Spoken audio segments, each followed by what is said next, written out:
کہا میں نے خواب دیکھی ہے. تو حضرت عمر کہنے لگے شہید تو دلیر لوگ ہوتے ہیں, شہید تو دلیر, جسے سارا زمانہ دلیر کہہ رہا ہے وہ اپنے بارے میں کیا کہہ رہا ہے؟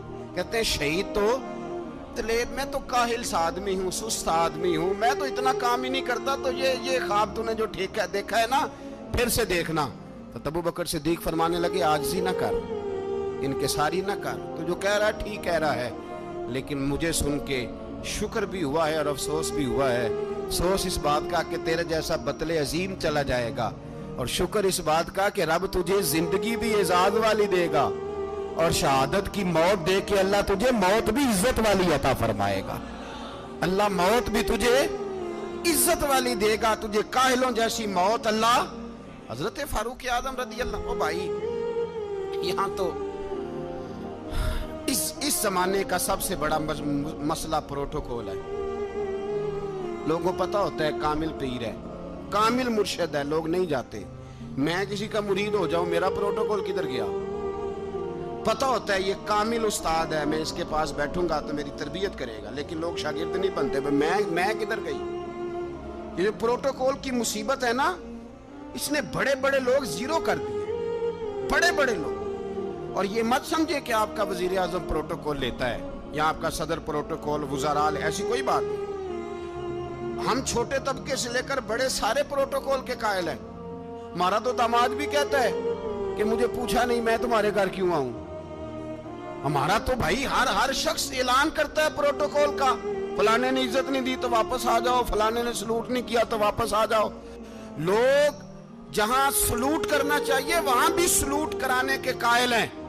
پر حضرت عمر رضی اللہ تعالی, حضرت عمر کی سادگی اور پھر جناب عمر کی عاجزی, جب انسان اپنے اوپر سوار کر لیتا ہے نا, سوار کر لیتا ہے, میں بدکار پرانا خادم, کسے در ملی نی ٹوئی, تے واصف یار نے نظر جو کی تھی تے واصف ہی. میں اکثر سوچتا ہوں حضور نے جہاں بھی کہا نا, فرمایا میرے بعد نبی ہوتے تو خطاب کے بیٹے عمر ہوتے. حضور نے فرمایا عمر جس رستے سے جاتا ہے شیطان وہ رستہ بدل جاتا ہے. نبی پاک صلی اللہ علیہ وسلم نے فرمایا میرا عمر وہ ہے کہ اس کی زبان پر حق جاری ہے.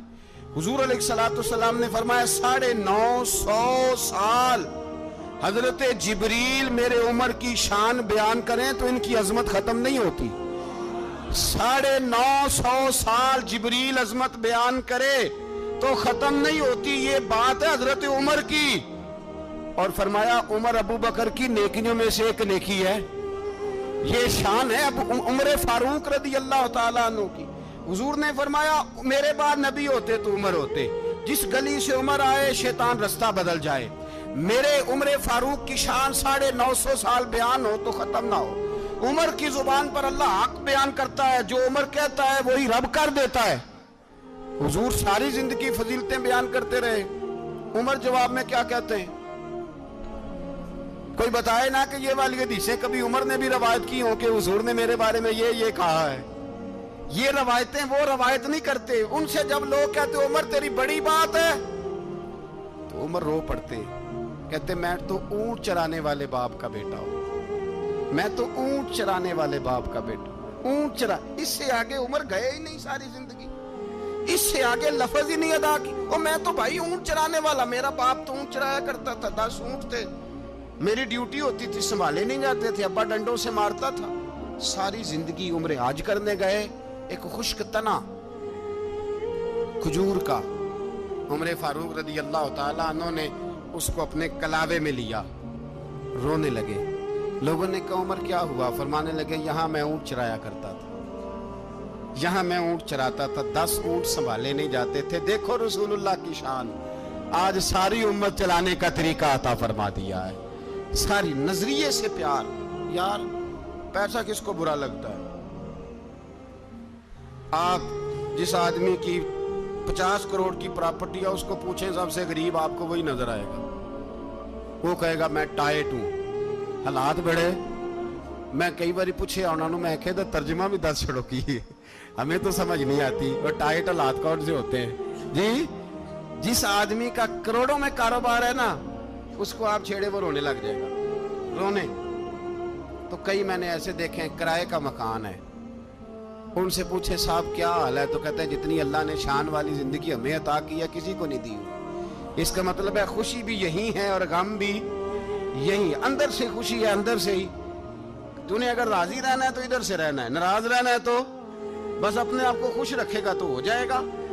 سارے صحابہ مل کے آئے، کہنے لگے عمر فاروق سے کہنا ہے نبی پاک کے زمانے میں تو ظاہراً غربت تھی، ابو بکر کے دور میں بھی غربت تھی، اب تو بڑا مال ہے،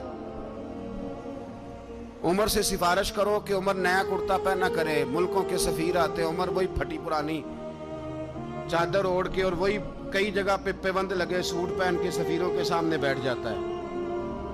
عمر کو مشورہ دو، طے ہو گئی بات۔ سب نے جب مشورہ دے لیا تو سارے کہنے لگے یہ بتاؤ شیر کی مونچھ کو ہاتھ کون لگائے گا، کہنا کس نے ہے، بندہ بھی تو ڈھونڈو نا۔ نے کہا جناب میرا یہ خیال ہے کہ مولا علی شیر خدا کہیں گے، کیونکہ جس شخص کی عمر کو سب سے زیادہ حیا کرتے دیکھا وہ شیر خدا مولا علی ہے، رضی اللہ تعالی علی کہیں گے۔ اس لیے کہ جناب علی تو کئی دفعہ جب گفتگو کرتے تھے تو حضرت عمر چپ کر جاتے تھے اور فرماتے تھے علی نہ ہوتا تو میں ہلاک ہو جاتا، تو کہا علی سے کہو۔ جناب علی شیر خدا کو بلایا، کس کام کے لیے جی؟ اللہ اکبر۔ یہ ذرا اپنے اس دور پہ اس بات کو ذرا لاکا جناب ان سے کہیں کہ زیادہ نہیں، ایک کرتا نیا پہن لے، سفیر آتے ہیں وزیر آتے ہیں تو ایک کرتا نیا پہن لے۔ حضرت علی کو بلایا، آپ فرمانے لگے کوئی اور بات ہوتی تو میں کہہ دیتا، یہ والی میں نہیں کہہ سکتا، کوئی اور ہوتی تو میں عمر کو کئی دفعہ کہہ دیتا ہوں، جلال میں بھی تو سن، یہ والی میں نہیں کہہ سکتا، میں تمہیں ایک مشورہ دیتا ہوں۔ کہ وہ کیا؟ کہنے لگے سید عائشہ صدیقہ سے کہو، وہ مومنوں کی ماں ہے، عمر ٹالے گا نہیں۔ اماں جی سے جا کے کہا اماں جی نیا کرتا عمر سے کہیں پہن لیں، وزیر آتے ہیں بڑے بڑے لوگ تو چلو کوئی عرض نہیں۔ اماں جی نے کہا اچھا کوئی بات نہیں میں بلا لیتی ہوں۔ جناب عائشہ نے پیغام بھیجا، جب خادم نے کہا نا مصطفیٰ کے گھر سے پیغام آیا ہے تو 20 لوگ بیٹھے تھے، عمر کانپتے ہوئے اٹھے، کانپتے دوڑے۔ حضرت عائشہ پردے میں تھی تو فرماتی ہیں عمر اتحیات کی حالت میں بیٹھ گئے۔ کہا اماں جی دیر تو نہیں ہو گئی مجھے آنے میں؟ کہا نہیں ٹائم پہ آ گئے ہو، کس لیے بلایا تھا؟ کہا عمر دیکھو غربت کے معاملات اور ہوتے ہیں، جب اللہ آسانی دے تو کوئی چیز استعمال کرنا حرام نہیں ہوتی، اگر حرام ہے تو بتاؤ۔ کہا نہیں اماں جی حلال ہی ہے۔ تو فرمایا پھر اتنے سفیر آتے ہیں مشیر آتے ہیں، اب تو مال غنیمت بڑا آتا ہے، ڈھیر لگ جاتے ہیں مسجد میں، تو چل ایک نیا کرتا تم بھی پہن لیا کرو، اور آپ نیا کرتا پہنو گے تو دھاگ بیٹھے گی غیروں پر، تو صحابہ کا مشورہ ہے کہ آپ نیا لباس پہنے۔ اماں جی کہتی ہے میں نے حکم دیا تو عمر چپ کر گئے، گردن جھک گئی۔ تھوڑی دیر کے بعد سیدنا عمر فاروق نے سر اٹھایا تو داڑھی پہ آنسو گر رہے تھے، رو پڑے، کہنے لگے پاک محبوب کی پاک بیوی جیسے حکم کرتی ہو میں حاضر ہوں، پر مجھے وہ والا لباس پہنانا جو میرے مصطفیٰ نے پسند فرمایا ہے۔ سیدنا عمر فاروق، میرے نبی پاک علیہ السلام نے فرمایا فرشتے 950 سال میرے عمر کی شان بیان کریں تو ختم نہیں ہو سکتی۔ اتنا بڑا شخص عمر فاروق، اتنا بڑا آدمی۔ ایک دن اعلان کیا عمر فاروق نے لوگوں مسجد میں آؤ بات کرنی ہے، امیر المومنین کا پیغام ہے سارے مسجد میں آ جائے۔ کھچا کھچ مسجد نبوی صحابہ سے بھر گئی، اور ایسا جب اعلان ہوتا تھا تو صحابہ دوڑ کے آتے تھے، شاید کو جنگ ہے، شاید کسی نے حملہ کر دیا ہے، شاید کوئی نئی بات ہے، دوڑے آئے لوگ، مسجد نبی کھچا کھچ بھر گئی۔ سیدنا فاروق اعظم رضی اللہ تعالیٰ عنہ منبر پہ بیٹھے، حضرت عبد الرحمن ابن عوف رضی اللہ تعالیٰ عنہ فرماتے ہیں کہ صحابہ تجسس کے دیکھ رہے ہیں کہ پتہ نہیں کسی طرف سے پیغام نہیں آ گیا، کوئی کافر حملہ نہیں کرنے لگا، اللہ جانے کیا ہوا ہے، بڑی پریشانی ہے۔ عمر بیٹھے اللہ کی حمد کی، نبی پاک صلی اللہ علیہ وسلم پر درود پڑھا، اور پھر عمر فاروق بولے، فرمانے لگے میں جب مکے میں رہتا تھا نا تو کبھی گھر میں قحط آ جاتا تھا، کبھی قحط آتا تھا گھر میں، بکریوں کے دودھ خشک ہو جاتے تھے، گندم نہیں ملتی تھی، پانی نہیں ہوتا تھا، تو فرمایا میری اماں مجھے خالہ کے گھر بھیج دیتی تھی۔ قبیلہ بنو مخزوم، اس قبیلے میں میری خالہ کی شادی ہوئی تھی تو وہ مالدار لوگ تھے،